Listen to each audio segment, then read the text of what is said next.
Hi guys, welcome back to our channel reveal GK ना। ये आपका केमिस्ट्री के पीवाईक्यूज का लेक्चर नंबर 3 होने वाला है। पार्ट 3 है ये आपका। इससे पहले हम ऑलरेडी फिजिक्स के पीवाईक्यूज सॉल्व कर चुके हैं और इंग्लिश का मैंने आपको एक पार्ट कराया यहाँ पे पार्ट्स ऑफ स्पीच का, ठीक है, जिसको मैंने आपको पहले बताया था कि केमिस्ट्री के पीवाईक्यूज होने के बाद आपको पीवाईक्यू का जो आपका इंग्लिश के पीवाईक्यू का पार्ट्स ऑफ स्पीच का जो आपके क्वेश्चन रह गए हैं उसका सेकेंड पार्ट आपको केमिस्ट्री के पीवाईक्यूज के बाद देखने को मिलेगा। तो यहाँ पे ये आपका पार्ट 3 है। इस पर्टिकुलर पार्ट में हम लोग यहाँ पे 9th क्लास के जो आपके दो चैप्टर्स है जो आप यहाँ पे देख पा रहे होगे, is matter around us pure और आपका एटम्स एंड मॉलिक्यूल। ठीक है, अब हमने कुछ क्वेश्चन एटम्स एंड मॉलिक्यूल के पिछले भी वीडियो में किए थे, पर यहाँ पे भी हम यहाँ पे सॉल्व करने वाले क्योंकि इसके ठीक ठाक नंबर ऑफ क्वेश्चंस आपको यहाँ पे एग्जाम में देखने को मिलते हैं, तो इसलिए यहाँ पे ये चैप्टर भी एकदम इंपॉर्टेंट बनता है। ठीक है, तो क्लास 9th और 10th आप यहाँ पे देखोगे कि आपके एनसीईआरटी का कितना ज़्यादा अच्छे से आप यहाँ पे ऐसे समझोगे कि इतना ज़्यादा वेटेज है एनसीईआरटीज़ का। अगर आपने एनसीईआरटीज़ अच्छे से कवर करी है तो आप इनमें बहुत अच्छा स्कोर कर सकते हो। ठीक है, स्पेशली साइंस सेक्शन की अगर हम यहाँ पे बात करें तो यहाँ पे इन दोनों चैप्टर्स को हम यहाँ पे इनके क्वेश्चंस को लगाएंगे जो भी आपके पिछले 6 साल में पूछे गए हैं। और जैसा आपको पता है कि हम 2019 से 2024 तक के क्वेश्चंस लगा रहे हैं, मतलब 6 साल के लगा रहे हैं, उसमें आपके 12 सीडीएस एग्जाम हुए तो उन सब के हम यहाँ पे क्वेश्चंस लगाने वाले हैं। और अगर आप यहाँ पे चैनल पे पहली बार आए हो तो प्लीज़ सब्सक्राइब कर देना, वीडियो को लाइक कर देना ताकि ज़्यादा से ज़्यादा लोगों तक ये वीडियो पहुँच पाए, उनकी भी यहाँ पे हेल्प हो पाए। तो चलो अभी हम यहाँ पे शुरू कर लेते हैं। तो सबसे पहला क्वेश्चन देखो, आपको पिछले ही साल का जो आपका लास्ट जो सीडीएस हुआ है सीडीएस 2024 उसका क्वेश्चन आपको यहाँ पे देखने को मिल रहा है। यहाँ आपसे पूछ रहा है कि कौन से टाइप का कोलॉइड आपको यहाँ पे बनता हुआ नजर आता है जिसका डिस्पर्सिंग मीडियम जो है वो आपका लिक्विड है। अब देखो इसके लिए ना हमने, अगर आपको यहाँ पे याद हो, हमने जब क्लास 9 की एनसीईआरटी हमने कवर कर रखी है वैसे तो। अगर आपने नहीं देखा है तो एनसीईआरटी सीरीज का मैं आई बटन पे भी लिंक दे दूंगा और डिस्क्रिप्शन में भी लिंक डाल दूंगा। अगर आपको देखना हो तो अपने नीड के अकॉर्डिंग आप देख सकते हो। ठीक है, वहाँ पे हमने कंप्लीट एक्सप्लेनेशन वहाँ पे मैंने किया है। और अगर आपको एक्सप्लेनेशन वीडियो नहीं देखनी है, अगर आपको डायरेक्ट पढ़ना है तो उसकी पीडीएफ आपको टेलीग्राम चैनल पे मिल जाएगी। उसका भी लिंक डिस्क्रिप्शन में है टेलीग्राम चैनल का, तो वहाँ पे जाके आप पीडीएफ को डाउनलोड कर लेना। उस पर एकदम आपकी मार्क करी हुई पीडीएफ है। ठीक है, जो जो इंपॉर्टेंट चीज़ें हैं वो ऑलरेडी यहाँ पे मार्क्ड है। तो यहाँ पे अगर हम बात करते हैं तो ये आपका क्लास 9th का चैप्टर है, जैसा आपको पता है, मैटर अराउंड अस प्योर वाला। तो यहाँ पे ना आपको बहुत सारी एक इम्पॉर्टेंट जो आपके कॉन्सेप्ट है इनके बारे में आपको यहाँ पे पता चलता है। जैसे आपका अलॉय से रिलेटेड क्वेश्चन बनता है, कभी आपका सोल्यूशन से रिलेटेड बनता है, कभी आपने देखा होगा आपका यहाँ पे कोलॉइड से रिलेटेड बनता है। अब जैसे यहाँ पे ये क्वेश्चन जो आपका है ये आपका कोलॉइड से रिलेटेड क्वेश्चन है। ठीक है, तो यहाँ पे ना हमने एनसीईआरटी में जब हम कवर कर रहे थे तो यहाँ पे इस क्वेश्चन पे आने से पहले मैं आपको यहाँ पे ये वाला टेबल समझा देता हूँ। हमने यहाँ पे एनसीईआरटी में ये वाला टेबल हमने पढ़ा था। अब हमने यहाँ पे क्या देखा था, हमारे पास ना 3 मेन स्टेट्स ऑफ मैटर होती हैं। वो है हमारे पास यहाँ पे लिक्विड, फिर हमारी यहाँ पे सॉलिड और हमारा यहाँ पे गैस। ठीक है, ये 3 आपके यहाँ पे होता है यहाँ पे सबसे इंपॉर्टेंट स्टेट्स ऑफ मैटर। अब यहाँ पे आपको हमेशा याद रखना है कि यहाँ पे जब भी हम कोलॉइड्स की बात करते हैं ना तो हमें ये देखने में होमोजीनियस लगते हैं, पर असल में ये कैसे होते हैं, ये आपके हेट्रोजीनियस होते हैं। ठीक है, सबसे ज़्यादा इंपॉर्टेंट आपका यहाँ पे यही होता है कि आपको यहाँ पे ये पता होना चाहिए कि जो आपके यहाँ पे कोलॉइड्स है ये देखने में भले आपको यहाँ पे होमोजीनियस लगते हो, पर असल में यहाँ पे ये होते कैसे हैं, तो हेट्रोजीनियस होते हैं। हेट्रोजीनियस मतलब यहाँ पे हो गया कि यहाँ पे जो आप चीज़ें इसमें मिक्स करते हो ना सोल्यूशन में, आप बोल रहे हो एक तरीके से जो आप यहाँ पे मिक्स कर रहे हो वो अच्छे से यहाँ पे मिक्स होता नहीं है, वो हमें यहाँ पे क्लियरली दिख सकता है। ठीक है, दिखता है। और दूसरी चीज़ आप यहाँ पे देखोगे कि आपके यहाँ पे जो पार्टिकल्स होते हैं ना, ये आप देखोगे यहाँ पे ये लाइट को ना आप बोल सकते हो एक तरीके से यहाँ पे क्या करते हैं, रिफ्लेक्ट करते हैं। ठीक है, या फिर आप बोलो स्कैटर करते हैं। ठीक है, तो यहाँ पे ये भी आपको यहाँ पे याद रखना है कि यहाँ पे ये स्कैटर करते हैं यहाँ पे किसको, बीम ऑफ लाइट को। ठीक है, तो ये भी एक इंपॉर्टेंट पॉइंट है। यहाँ पे मैं कोलॉइड के बारे में बता रहा हूँ। ठीक है, फिर इसके यहाँ पे जो आपके डिस्क्रिप्शन आपको टाइप दे रखा है ना, इनके ऊपर हम डिस्कशन करेंगे। तो यहाँ पे सबसे पहला ये हेट्रोजीनियस है, दिखते होमोजीनियस है पर असल में ये कैसे होते हैं, हेट्रोजीनियस होते हैं। ठीक है, तो ये भी पॉइंट याद रखना। दूसरा यहाँ पे कि लाइट बीम को ये स्कैटर कर सकता है।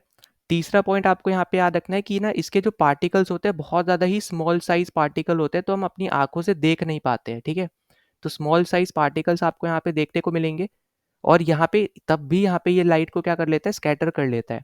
तो ये बेसिकली यहाँ पे डिफरेंस है यहाँ पे सोल्यूशन का और आपके कोलॉइड का। ठीक है, सोल्यूशन में स्मॉल पार्टिकल्स होते हैं पर वो स्कैटर नहीं कर पाते लाइट को, पर यहाँ पे स्मॉल पार्टिकल्स है तब भी यहाँ पे ये स्कैटर कर लेते हैं। ठीक, तो ये पॉइंट याद रखना। दूसरा यहाँ पे कि हम यहाँ पे ना फिल्ट्रेशन यूज़ नहीं कर पाते। अब फिल्ट्रेशन देखो एक आपकी ना टेक्निक है। आप जब यहाँ पे अभी हम अगले यहाँ पे आपके क्वेश्चंस इसी पर्टिकुलर वीडियो में हम आगे डिस्कस करेंगे, वहाँ से सबसे ज़्यादा क्वेश्चन आपसे पूछे जाते हैं सेपरेटिंग मिक्सचर्स, कैसे हम यहाँ पे अलग अलग मेथड से आप यहाँ पे बोल सकते हो कि हम अलग करते हैं। ठीक है, तो उसमें से एक आपका फिल्ट्रेशन होता है। ठीक है, तो उसके ऊपर हम यहाँ पे आगे हम बात करेंगे। तो अभी के लिए बस इतना याद रखो कि कोलॉइड्स को आप यहाँ पे फिल्ट्रेशन के हेल्प से आप इनको अलग नहीं कर सकते हो। इनके लिए एक स्पेशल टेक्निक हम लोग यहाँ पे यूज़ करते हैं, वो आपका होता है यहाँ पे सेंट्रीफ्यूगेशन टेक्निक। ठीक है, सेंट्रीफ्यूगेशन टेक्निक। अब सेंट्रीफ्यूगेशन में क्या होता है ना कि आपका जैसे मान लो यहाँ पे मिक्सचर है, तो जो आपका यहाँ पे जो हाईली डेंस वाले पार्टिकल्स होंगे ना, वो आपके यहाँ पे नीचे चले जाते हैं और लो डेंसिटी वाले यहाँ पे ऊपर आ जाते हैं। ठीक है, तो यही पॉइंट बस आपको यहाँ पे याद रखना है कि ऊपर कैसे आएंगे यहाँ पे लो डेंसिटी वाले, और नीचे आपके इकट्ठे हो जाते हैं हाई डेंसिटी वाले। तो इसको, इसी टेक्निक को बेसिकली हम यहाँ पे बोल देते हैं यहाँ पे सेंट्रीफ्यूगेशन टेक्निक। ठीक है, तो यहाँ पे क्योंकि सेंट्रीफ्यूगल फोर्स वगैरह यहाँ पे यूज होता है, तो उससे सेपरेट कर पाते हैं हम लोग यहाँ पे पार्टिकल्स को, इसलिए यहाँ पे इसका मेथड का ही नाम है यहाँ पे सेंट्रीफ्यूगेशन। ठीक है, तो यहाँ पे ये कुछ इंपॉर्टेंट पॉइंट्स थे कोलॉइड्स के। अब देखो इन 8 कंडीशन यहाँ पे याद रखना, टोटल आपकी कितनी कंडीशन है, 8 कंडीशन है। अब इनको याद कैसे रखोगे, सबसे सिंपल तरीके से मैं आपको यहाँ पे समझा रहा हूँ, तो प्लीज़ यहाँ पे ध्यान देना। ठीक, देखो सबसे पहले तो आपको यहाँ पे ये याद रखना है कि जो ये लिक्विड और सॉलिड है ना, ये आपके तीनों आप ऐसे समझ लो कि लिक्विड, सॉलिड और गैस, ठीक है, इन सब के साथ आपका यहाँ पे ये काम करेंगे इन द सेंस कि आपका डिस्पर्स्ड फेज होता है, एक आपका डिस्पर्जिंग मीडियम है। जैसे हमने सोल्यूशन में पढ़ा था जब हम एनसीईआरटी कवर कर रहे थे, कि उसमें भी आपके ना दो पार्ट्स होते हैं। ठीक है, एक होता है सॉल्वेंट जो ज़्यादा क्वांटिटी में होता है, एक होता है सॉल्यूट जो कम क्वांटिटी में होता है। तो उसी तरीके से आप इसको समझ सकते हो कि कोलॉइड्स में आपके दो पार्ट्स हैं, एक है आपका डिस्पर्स्ड फेज, एक है आपका डिस्पर्सिंग मीडियम। ठीक है, तो यहाँ पे डिस्पर्स्ड फेज में आप यहाँ पे देखोगे तो आपको दिखेगा कि गैस ना सिर्फ 2 बार ही यहाँ पे आया है। ठीक है, बल्कि आपका अगर आप देखो तो लिक्विड और आपके जो सॉलिड हैं ये आपके 3-3 बार आए हैं। इसका मतलब ये है बेसिकली कि एक बार लिक्विड आपका गैस के साथ आया है, एक बार लिक्विड आपका लिक्विड के साथ आएगा, और एक बार लिक्विड आपका सॉलिड के साथ आएगा। मतलब यहाँ पे लिक्विड जो है ये तीनों स्टेट्स ऑफ मैटर के साथ काम करेगा। ठीक है, यही सेम आपको यहाँ पे देखने को मिलेगा जब सॉलिड की बात करोगे, तो सॉलिड आपका गैस के साथ भी आएगा, सॉलिड आपका लिक्विड के साथ भी आएगा, और सॉलिड आपका सॉलिड के साथ भी आएगा। पर जो गैस होता है, गैस सिर्फ और सिर्फ आपका लिक्विड और सॉलिड के साथ आता है। गैस कभी भी गैस के साथ नहीं आएगा, क्योंकि गैस इन गैस आपका सोल्यूशन बन जाता है, जो हम यहाँ पे हमने अलग से भी पढ़ रखा है। ठीक है, सोल्यूशन वाले केस में जो आप यहाँ पे एयर देखते हो बेसिकली गैस इन गैस का ही एग्जाम्पल है ना। दूसरा आप देखोगे सोल्यूशन में अलॉयज आपका एक एग्जाम्पल होता है, वो भी एक सोल्यूशन ही है, जहाँ पे मेटल या तो मेटल के साथ, या दो नॉन मेटल, या फिर एक मेटल एक नॉन मेटल मिलकर अलॉय बनाता है। ये भी हम यहाँ पे पढ़ चुके हैं। तो ये इंपॉर्टेंट चीज़ है, इनको ज़रूर यहाँ पे याद रख लेना। पहली चीज़ यहाँ पे कि ये सिर्फ 8 कंडीशन रहेंगी। 8 कंडीशन याद रखने का सिंपल तरीका मैंने आपको बताया कि लिक्विड और सॉलिड जो है वो आपके तीनों के साथ काम करेंगे। ठीक है, लिक्विड आपका लिक्विड सॉलिड गैस तीनों के साथ काम करेगा, और सॉलिड भी आपका लिक्विड सॉलिड गैस तीनों के साथ काम करेगा। पर जो आपका गैस है वो कभी भी गैस के साथ काम नहीं करेगा, वो सिर्फ और सिर्फ सॉलिड और लिक्विड के साथ काम करता है। ठीक है, तो ये पहले तो आपको यहाँ पे ये चीज़ याद रखनी है। अब देखो इसके अलावा आपको यहाँ पे क्या याद रखना है कि जब भी डिस्पर्सिंग मीडियम में गैस हो, ठीक है, जब भी डिस्पर्सिंग मीडियम में गैस हो तो आपका जो टाइप बनता है वो हमेशा यहाँ पे एरोसोल बनेगा। ठीक है, अब एग्जाम्पल कैसे याद रखोगे ये आपको यहाँ पे याद रखना है। तो देखो जब भी लिक्विड गैस में आप यहाँ पे रखोगे, ठीक है, लिक्विड जब गैस के साथ काम करता है तो आपको ऐसी चीज़ें देखने को मिलेंगी जो थोड़ी कम खराब है, ठीक है, आपके हेल्थ के लिए। जैसे फॉर एग्जाम्पल आपका फॉग है, ठीक है, मिस्ट है, क्लाउड्स है, ये सब आपके हेल्थ के रिस्पेक्टिव में आपके बहुत ज़्यादा कम खराब है। ठीक है, वहीं पे अगर आप सॉलिड देखोगे जब गैस के साथ काम करेगा, तो वो आपका ऑटोमोबाइल से जो आपका यहाँ पे धुआं निकलता है, वो आपका एक एग्जाम्पल है इसका। ठीक है, एरोसोल वो भी है, पर यहाँ पे फ़र्क क्या है वहाँ पे कि सॉलिड वहाँ पे गैस के साथ काम कर रहा है। ठीक है, वहाँ पे लिक्विड काम नहीं कर रहा है। लिक्विड जब काम करेगा तो आपको थोड़ी अच्छी चीज़ें देखने को मिलेंगी, जब सॉलिड काम करेगा तो आपके लिए हेल्थ के लिए बहुत ज़्यादा खराब चीज़ें देखने को मिलेंगी, जैसे स्मोक हो गया। ठीक है, या फिर जो आपका ऑटोमोबाइल जैसे अभी हमने डिस्कस किया उसके जो धुआं निकलता है उस वो भी आपका एक एरोसोल है। तो इस तरीके से आपको यहाँ पे चीज़ें याद रखनी है कि जब भी डिस्पर्जिंग मीडियम में गैस आए तो याद रखना टाइप आपका बनता है एरोसोल। और उसके भी अगर एग्जाम्पल याद रखें तो ऐसे याद रख लेना कि जो अच्छा है वो आपका लिक्विड के साथ रहता है, तो जैसे क्लाउड्स है, फॉग है, ठीक है, फिर आपका मिस्ट जैसे दे रखा है। और जब सॉलिड गैस के साथ काम करेगा तब भी वो एरोसोल ही है, बस फर्क ये है कि अब यहाँ पे थोड़ी खराब चीज़ें आएंगी जो आपके हेल्थ के लिए खराब है, जैसे स्मोक हो गया, फिर आपका ऑटोमोबाइल से निकलता हुआ कोई धुआं हो गया। ठीक है, तो ये सब आपके इसमें आएंगी। अब फिर उसके बाद अगला पॉइंट याद रखना है यहाँ पे लिक्विड इन लिक्विड का। तो इसको हम लोग बोलते हैं यहाँ पे इमल्शन, जिसमें आपका यहाँ पे मिल्क और फेस क्रीम वगैरह यहाँ पे आ जाता है। ठीक है, फिर उसके अलावा आपको यहाँ पे देखोगे तो गैस लिक्विड और गैस सॉलिड। ठीक है, अब यहाँ पे याद रखना कि जब गैस आपका डिस्पर्स्ड फेज में हो, ठीक है, जब भी आपका गैस डिस्पर्स्ड फेज में हो तो आपको यहाँ पे फोम बनता हुआ नजर आएगा।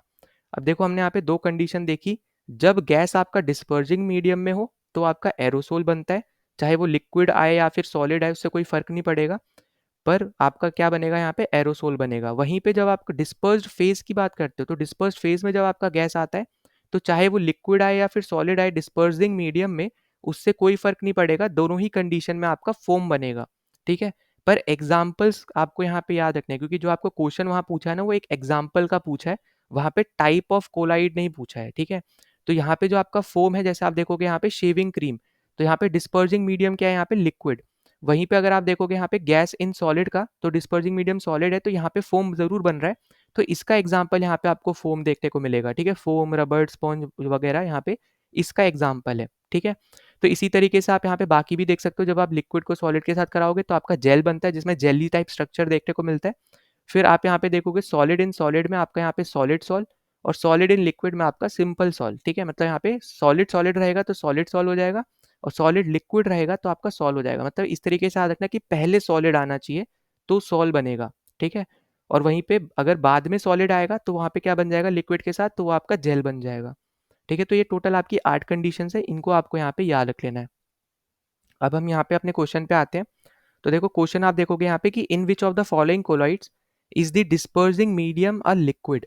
मतलब यहाँ पे आपको डिस्पर्सिंग मीडियम बताना है कि लिक्विड किस में है, ठीक है। तो देखो अभी हमने यहाँ पे क्या देखा था कि मिस्ट वाले में आपके यहाँ पे डिस्पर्सिंग मीडियम में गैस होती है, तो आप इसको हटा सकते हो। तो आप यहाँ पे भी आप देख सकते हो डिस्पर्सिंग मीडियम आपका ये वाला है। डिस्पर्सिंग मीडियम में मिस्ट हमने अभी देखा ना, मिस्ट आपका यहाँ पे क्या है, गैस है, ठीक है। तो इसलिए आप यहाँ पे इसको हटा सकते हो। फिर आप यहाँ पे देखोगे जेली वाले को। अब देखो जेली में हमने यहाँ पे देखा कि जेली में आपका यहाँ पे लिक्विड इन सॉलिड होगा तब आपका जेली बनता है ना, ये हमने यहाँ पे देखा था कि जब लिक्विड इन सॉलिड हो तो सॉलिड आपका बेसिकली यहाँ पे है डिस्पर्जिंग मीडियम में, तब आपका जेली बनेगा। तो ये भी आपका क्या हो जाएगा, यहाँ पे हो जाएगा गलत, क्योंकि हमें क्या पूछा गया, हमें यहाँ पे लिक्विड पूछा जा रहा है। अब देखो यहाँ पे आपको दो में आपको डाउट हो सकता है, एक फोम में और एक शेविंग क्रीम में, क्योंकि यहाँ पे दोनों की कंडीशन अगर आप देखोगे यहाँ पे तो लगभग आपकी सिमिलर है, ठीक है। पर आपको यहाँ पे फर्क क्या रखना है कि यहाँ पे आपको एग्जाम्पल दे रखे हैं, ठीक है, उन्होंने टाइप नहीं पूछा है। तो एग्जाम्पल के तौर पे अगर आप देखोगे तो शेविंग क्रीम के लिए हमारे यहाँ पे लिक्विड है, और फोम के लिए हमारे यहाँ पे क्या है, सॉलिड है। तो यही पॉइंट आपके लिए एक इंपॉर्टेंट है जो आपको यहाँ पे समझना है, ठीक है। तो हमारे यहाँ पे फोम होना नहीं है, क्योंकि यहाँ पे सॉलिड है, यहाँ पे डिस्पर्जिंग मीडियम, और शेविंग क्रीम के लिए हमारे यहाँ पे लिक्विड है, डिस्पर्जिंग मीडियम। तो हमारा राइट आंसर क्या बनेगा यहाँ पे, ऑप्शन नंबर डी, ठीक है। तो आई होप कि आपको यहाँ पे ये पूरा अच्छे से समझ में आ गया हो। अगर कोई भी डाउट होता है कमेंट सेक्शन में जरूर मेंशन कर देना, वरना आप यहाँ पे ये टेलीग्राम चैनल का नाम भी दे रखा है, इसको आप ज्वाइन कर लो। वहाँ पे आपको कंप्लीट पीडीएफ भी ऐसे अगर आपको चाहिए तो वो भी मिल जाएगी। अगर आपको वहाँ पे कुछ पूछना है, डाउट क्लियर करना है, तो वो भी आप वहाँ पे पूछ सकते हो, ठीक है। तो अगर कुछ भी अगर डाउट होता है ज़रूर आप यहाँ पे पूछ लेना। तो यहाँ पे हमारा राइट आंसर क्या है, यहाँ पे डी ऑप्शन। नो अगले क्वेश्चन पे चलते हैं। तो अगला क्वेश्चन देखो आपको यहाँ पे जो पूछा जा रहा है वो आपका सेपरेटिंग मिक्सचर्स वाले टॉपिक से है। तो यहाँ पे इसको मार्क कर लेना है यहाँ पे कि ये वाला जो टॉपिक है आपका सेपरेटिंग मिक्सचर्स का, ठीक है, किस किस तरीके से हम यहाँ पे सेपरेट कर सकते हैं, तो वो आपके लिए सबसे ज़्यादा इंपॉर्टेंट है इस पूरे चैप्टर में। तो यहाँ पे आपको क्वेश्चंस भी देखने को मिलेंगे। जैसे पहला क्वेश्चन तो आपको यहाँ पे जो पूछा जा रहा है कि mixture of sodium chloride and ammonium chloride can be separated by, ठीक है, कौन से मेथड का यूज करके आप यहाँ पे सोडियम क्लोराइड, जो जिसको हम लोग बेसिकली कॉमन सॉल्ट के नाम से भी जानते हैं, उसको आप अमोनियम क्लोराइड से अलग कर सकते हो। तो देखो पहले तो आप यहाँ पे चारों मेथड्स को समझ लो। तो सब्लिमेशन जैसे आपने यहाँ पे पता होगा आपको, जब आपका कोई solid substance direct gas state में चला जाए उस मेथड को हम क्या बोलते हैं, यहाँ पे सब्लिमेशन बोलते हैं, ठीक है, ये आपको यहाँ पे पता ही होगा। अब इसी पर्टिकुलर मेथड की मदद से भी ना हम यहाँ पे चीज़ों को सेपरेट कर सकते हैं, ठीक है। अब जैसे कैसे कर सकते हैं, फॉर एग्जाम्पल अगर आपको यहाँ पे ना कहीं पे कैम्फोर दिखे, कैम्फोर मतलब हिंदी में अगर आप देखो तो बोलते हैं कपूर, है ना। कपूर बेसिकली आपका यहाँ पे व्हाइट कलर के छोटे से क्रिस्टल्स जैसे होते हैं, उनको आप जब जलाते हो तो वो आपके डायरेक्टली गैस में कन्वर्ट हो जाते हैं। तो ये आपका यहाँ पे एक पहला एग्जाम्पल है, ठीक। इसी के अलावा आप जैसे आप देखोगे तो इसके अलावा आपको देखने को मिलेगा यहाँ पे एंथ्रासिन, ठीक है, एंथ्रासिन आपका एग्जाम्पल है। फिर आपका यहाँ पे नेप्थलीन बॉल्स जो आपकी देखने को मिलती है, ठीक है, वॉशरूम्स वगैरह में ज़्यादातर इन्हीं को ही यूज़ किया जाता है, ठीक, ताकि स्मेल वगैरह ना आए। फिर दूसरा आप यहाँ पे एक देखोगे यहाँ पे अमोनियम क्लोराइड, अमोनियम क्लोराइड। तो बेसिकली इन सब के लिए ना आप यहाँ पे सब्लिमेशन का ही यूज़ करते हो, ठीक है। ऐसे कोई भी सब्सटेंस जो डायरेक्टली आपके सॉलिड से गैस में कन्वर्ट हो सकते हैं, तो उनको सेपरेट करने के लिए हम यहाँ पे सब्लिमेशन का यूज़ करते हो। सब्लिमेशन क्या है, आपका ऐसा प्रोसेस है जहाँ पे एक सॉलिड सब्सटेंस डायरेक्ट गैस में कन्वर्ट हो जाता है, ठीक है, वो बीच में लिक्विड में नहीं जाना पड़ता है उसको, ठीक है। तो ये पॉइंट आपको यहाँ पे याद रख लेना है। फिर आगे आप देखोगे यहाँ पे तो हमें दे रखा है फिल्ट्रेशन। अब फिल्ट्रेशन आपके यहाँ पे बहुत ही ज़्यादा आप ऐसे समझो यहाँ पे सिंपल हेट्रो मिक्सचर जो आपके होते हैं ना उनको अलग करने के लिए या फिर सेपरेट करने के लिए उसके पार्टिकल्स को हम यहाँ पे फिल्ट्रेशन मेथड यूज़ करते हैं। ठीक है, अब जैसे अगर मान लो फॉर एग्जांपल अगर आप देखोगे कि हेट्रोजीनियस सोल्यूशन में क्या हो सकता है आपका, जैसे मान लो आपने पानी में सैंड डाल दिया, ठीक है। अब आप यहाँ पे फिल्ट्रेशन जो आपका पेपर होता है, फिल्टर पेपर जो आपका होता है, वो आप यहाँ पे यूज़ करोगे फिल्ट्रेशन में, तो उसके थ्रू आप यहाँ पे सैंड को और पानी को अलग कर सकते हो, है ना। ये आपका यहाँ पे फिल्ट्रेशन में एक टेक्निक है, हेट्रोजीनियस मिक्सचर में ये आपकी यहाँ पे यूज़ होती है। इसी तरीके से ना आपके यहाँ पे कुछ और टेक्निक्स है जो आपको हेट्रोजीनियस मिक्सचर में यूज़ होती हैं।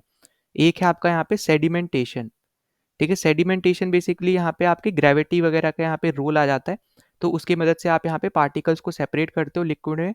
और दूसरा आपका यहाँ पे आ जाता है हैंड पिकिंग, ठीक है। अब यहाँ पे आप कुछ ऐसे पार्टिकल्स जो आपको यहाँ पे क्लियरली अपने आंखों से दिख भी रहे हैं और थोड़े यहाँ पे लार्ज साइज के हैं, तो आप यहाँ पे सिंपल हाथों से उनको हटा सकते हो पानी से, है ना। जैसे अगर आप पानी में अगर आपको देखने को मिल रहे हैं तो आप डायरेक्टली हटा सकते हो, तो इसलिए यहाँ पे हैंड पिकिंग भी होती है।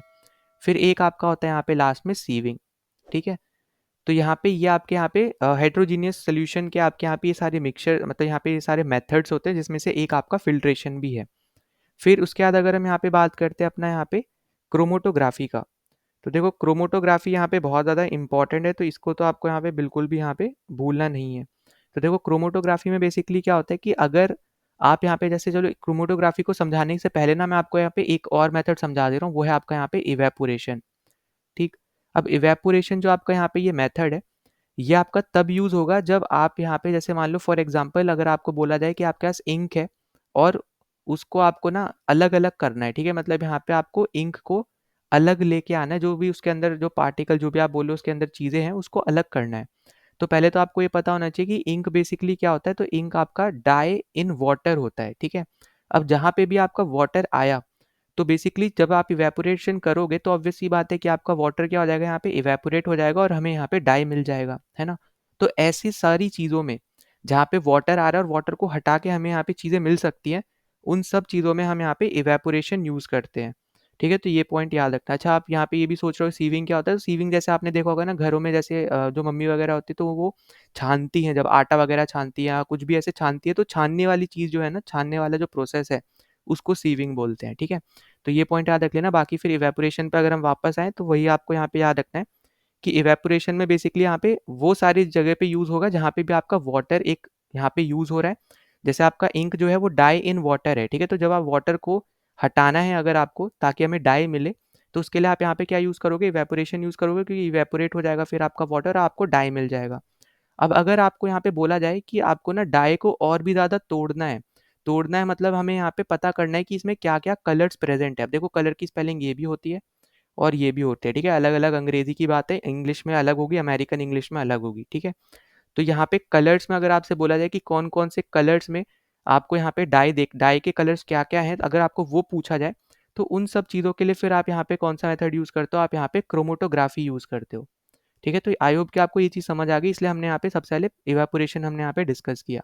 तो पहले आपको यहाँ पे इवेपोरेशन समझ में आ गया। अब इवेपोरेशन में जो चीज़ आई आपके पास, जैसे डाई आया, तो डाई में क्या-क्या कलर्स प्रेज़ेंट है, अगर हमें और डीपली वहाँ पे कलर कंपोनेंट्स को जानना है, तो उस केस में हम यहाँ पे क्रोमैटोग्राफी का यूज़ करेंगे। अब क्रोमैटोग्राफी जो आपकी टेक्नीक है ना, ये आपके यहाँ पे और भी चीज़ों में यूज़ होती है। जैसे कहाँ-कहाँ यूज़ होगी, जैसे आप मान लो यहाँ पे ड्रग्स फ्रॉम ब्लड, ठीक है। अब अगर आपके यहाँ पे ब्लड में ड्रग्स है, तो उसको सेपरेट करने के लिए यहाँ पे यूज़ की जाती है यहाँ पे क्रोमैटोग्राफी, ठीक है, पहचानने के लिए कि उन्होंने यहाँ पे ड्रग्स वगैरह ले रखा था या फिर नहीं। दूसरा आपका रहता है यहाँ पे पिगमेंट्स पहचानने के लिए, ठीक है, जैसे जो अभी मैंने आपको यहाँ पे बताया।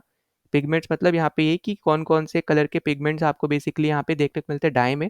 तो यहाँ पे डाई आपका एक सब्सटेंस हो गया। अब ज़रूरी नहीं है कि हमेशा डाई का ही कलर आपको निकालने को दे। ऐसा भी हो सकता है कोई दूसरा सब्सटेंस दे दे और फिर उसका बोला जाए कि इसमें कौन से पिगमेंट है। अगर हमें वो फाइंड आउट करना है तो हम कौन सा मेथड यूज़ करेंगे, तो आपको पता होना चाहिए, हम क्रोमैटोग्राफी यूज़ करेंगे, ठीक है, पिगमेंट्स के लिए। और फिर तीसरा आपका आ जाता है यहाँ पे सेपरेट करने के लिए कलर्स का इन डाई, ठीक है। तो यहाँ पे डाई के कलर्स को यहाँ पे सेपरेट करने के लिए जो अभी मैंने आपको यहाँ पे बताया, तो वो भी हम यहाँ पे मेथड यूज़ करते हैं यहाँ पे क्रोमैटोग्राफी का ही, ठीक है। तो ये आपका हो गया यहाँ पे क्रोमैटोग्राफी। फिर आपका अगला है यहाँ पे डिस्टिलेशन। अब देखो डिस्टिलेशन जब हम यहाँ पे बात करते हैं ना, तो डिस्टिलेशन आपका होता है यहाँ पे दो मिसिबल लिक्विड्स के बीच में, ठीक है।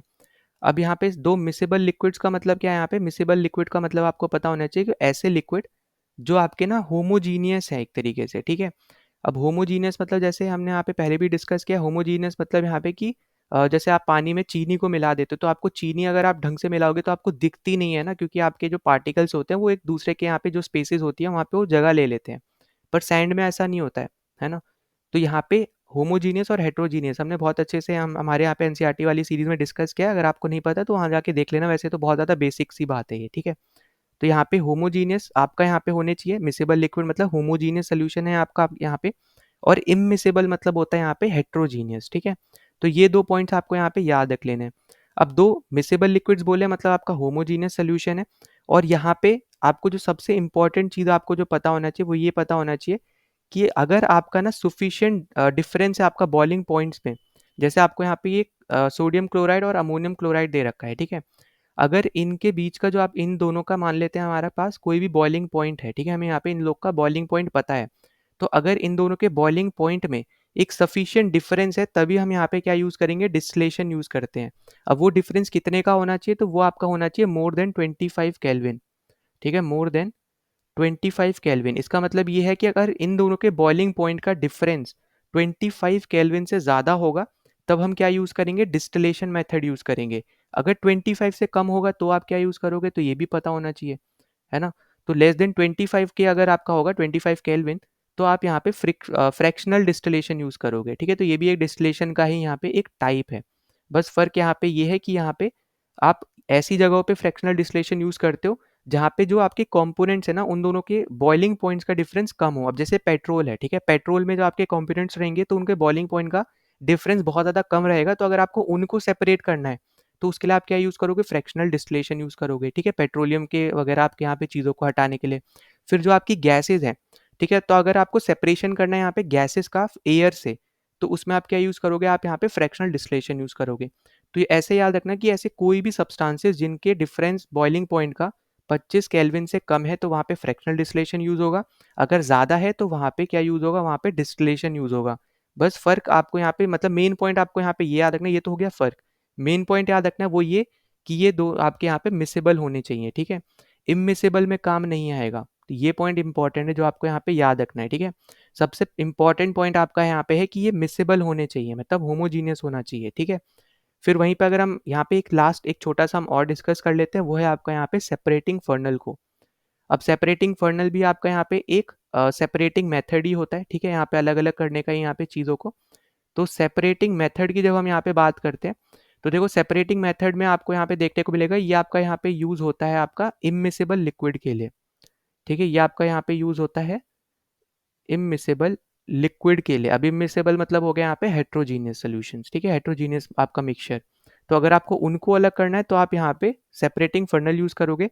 तो यहाँ पे जो आपके लाइटर वाले पार्ट होता है वो ऊपर आ जाता है, डेंसर वाला नीचे आ जाता है, एक लेयर बन जाती है और फिर आप उनको सेपरेट कर देते हो, ठीक है? तो यहाँ पे जैसे एग्जाम्पल के तौर पे आपका ऑयल इन वाटर भी है, ये आपका यहाँ पे इसी का ही एग्जाम्पल हो जाएगा, ठीक है? तो ऐसे-ऐसे टाइप के आपके यहाँ पे एग्जाम्पल रहेंगे जहाँ पे आपकी एक लेयर फॉर्म हो रही होगी और वो दोनों आपस में क्या होंगे, इमिसिबल होंगे, मतलब वो यहाँ पे मिक्स नहीं होंगे, ठीक है? मिक्स वाली चीज़ें कौन-सी रहेंगी, वो आपकी डिस्टिलेशन में देखने को मिलेंगी या फिर फ्रैक्शनल डिस्टिलेशन में, और उन दोनों में भी कौन-सा कब यूज़ करोगे वो भी मैंने आपको यहाँ पे बता दिया है।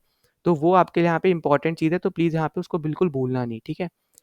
अब देखो इसके बाद अगर हम यहाँ पे आ जाते हैं अपने क्वेश्चन पे, तो क्वेश्चन हमें देखो यहाँ पे क्या बोल रहा था कि अगर आपको यहाँ पे सोडियम क्लोराइड को अगर अलग करना है तो आप यहाँ पे, अच्छा एक मिनट रुको, यहाँ पे स्पेलिंग सही कर दे रहा हूँ मैं, अभी अभी नज़र गई, ठीक है? तो यहाँ पे आपका है यहाँ पे बॉइलिंग, ठीक? तो अगर आपको यहाँ पे जैसे बोला जा रहा है मिक्सचर आपका है सोडियम क्लोराइड का, अगर आपको अलग करना है अमोनियम क्लोराइड से सोडियम क्लोराइड को, तो आप यहाँ पे क्या यूज़ करोगे, तो आपको यहाँ पे आंसर होगा यहाँ पे सब्लिमेशन, ठीक है? तो यहाँ पे ए ऑप्शन हमारा क्या हो जाएगा, यहाँ पे करेक्ट हो जाएगा। अब जैसे मैंने आपको पहले बोला था यहाँ पे सब्लिमेशन मतलब यहाँ पे क्या हो गया कि आपका, अब जैसे आपका पता होगा कि सोडियम क्लोराइड अगर आप यहाँ पे थोड़ा आप देखोगे, अगर आप हीट करोगे तो आपको डायरेक्टली वो देखने को मिल जाता है ना? हीटिंग वगैरह आपका यहाँ पे टाइप रहता है। तो उस चीज़ की वजह से आपका यहाँ पे सब्लिमेशन यूज़ हो रहा है। बाकी अगर आप तीनों मेथड्स यूज़ करके देखो, जैसे आपका क्रोमेटोग्राफी तो कलर्स कंपोनेंट्स को फाइंड आउट करने के लिए, पिगमेंट वगैरह के लिए वो यूज़ होता है। अब डिस्टिलेशन में आपका बॉइलिंग पॉइंट से यहाँ पे इसका कोई लेना देना नहीं है, क्योंकि यहाँ पे ये मिसेबल लिक्विड्स की हम यहाँ पे बात कर रहे हैं ना डिस्टिलेशन में।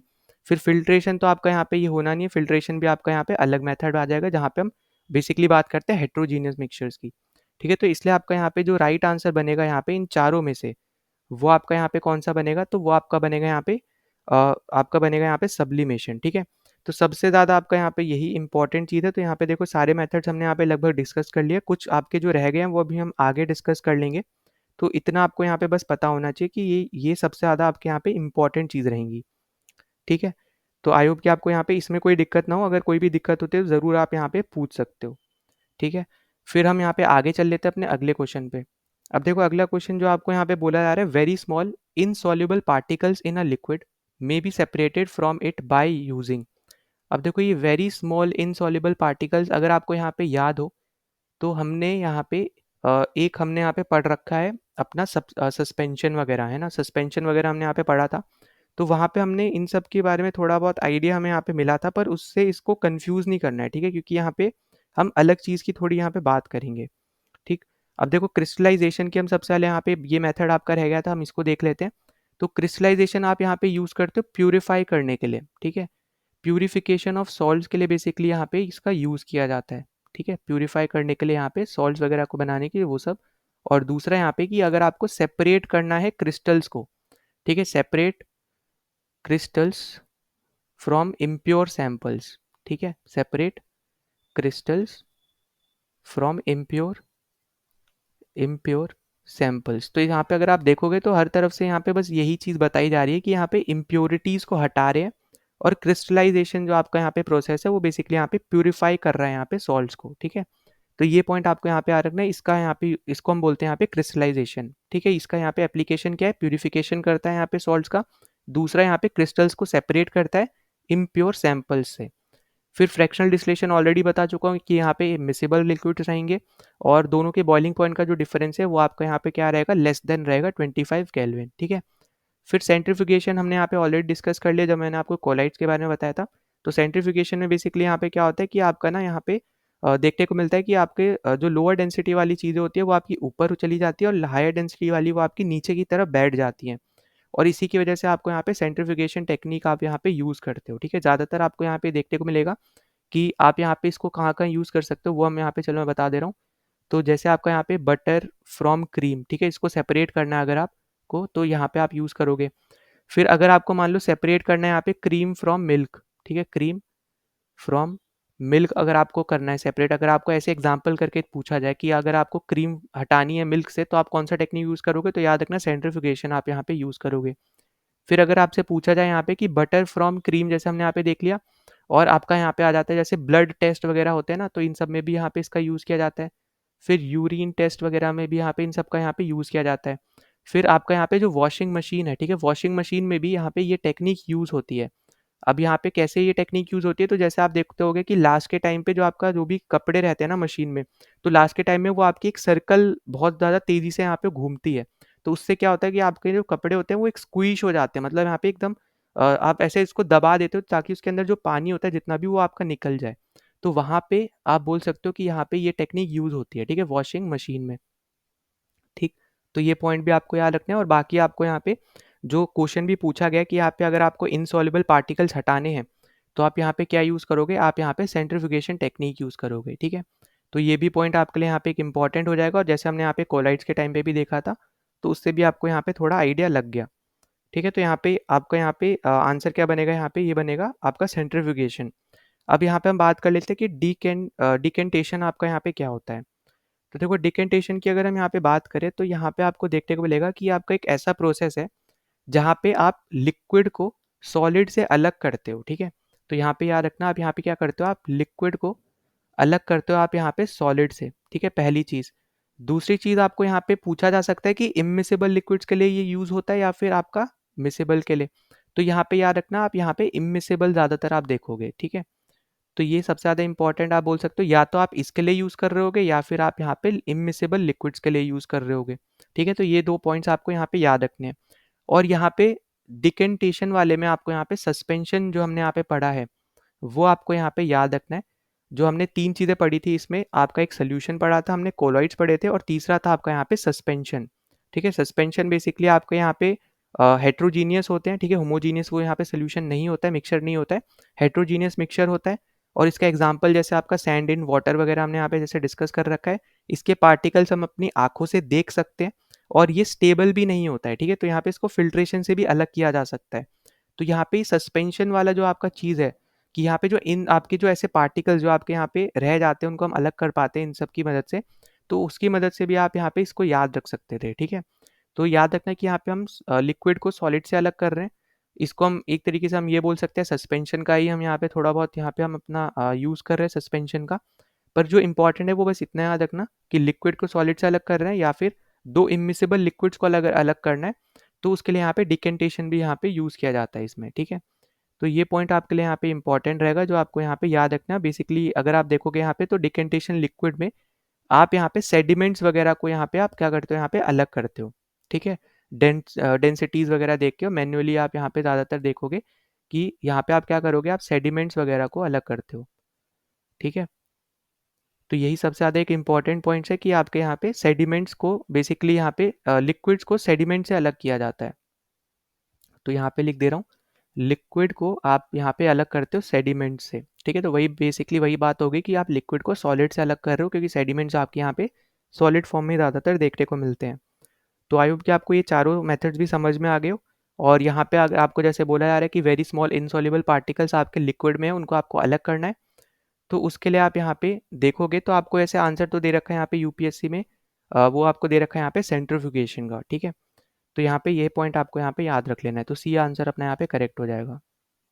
ना अगले क्वेश्चन पे चलते हो तो देखो अगला क्वेश्चन आपको यहाँ पे पूछा जा रहा है कि employing chromatography one can not separate. अब देखो अभी मैंने थोड़ी देर पहले आपको बताया था कि क्रोमोटोग्राफी से हम लोग यहाँ पे कलर्स फ्रॉम डाई हम लोग यहाँ पे हटा सकते हैं, ठीक है, मतलब निकाल सकते हैं। पिगमेंट्स भी हम लोग यहाँ पे सेपरेट कर सकते हैं और ड्रग्स फ्रॉम ब्लड भी हम लोग यहाँ पे क्या कर सकते हैं, सेपरेट कर सकते हैं। तो ये आपको मैंने अभी अभी थोड़ी देर पहले हमने यहाँ पे इसके बारे में डिस्कशन किया था, ठीक है।